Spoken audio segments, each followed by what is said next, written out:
రెడ్డి రాజ్యం పడగొడదాం, బీసీ రాజ్యం స్థాపిద్దాం.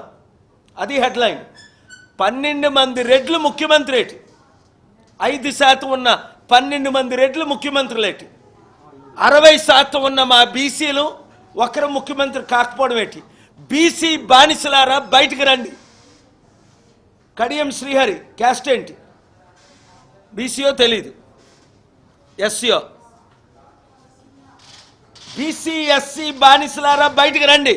కడియం శ్రీహరి 30 సంవత్సరాల క్రిందట వరంగల్ ఎలాగుందో ఈరోజు అలాగే ఉంది. ఏం అభివృద్ధి చేశావు? నువ్వు ప్రజాశాంతి పార్టీలో చేరు, 100 రోజుల్లో గ్రామాభివృద్ధి. ఒకటే దానికి ఎగ్జాంపుల్, 100 వద్దు.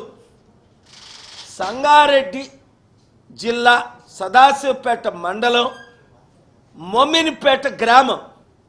ఆ గ్రామం నేను భూములు కొన్నప్పుడు 10,000 రూపాయలు ఉండేది ఎకరం.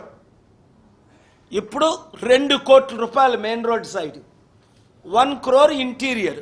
అంటే 10,000 రూపాయల గ్రామాన్ని 1 కోటి రూపాయల విలువైన ఎకరం గ్రామంగా మార్చాను. ఎందుకు? అభివృద్ధి చేశాం.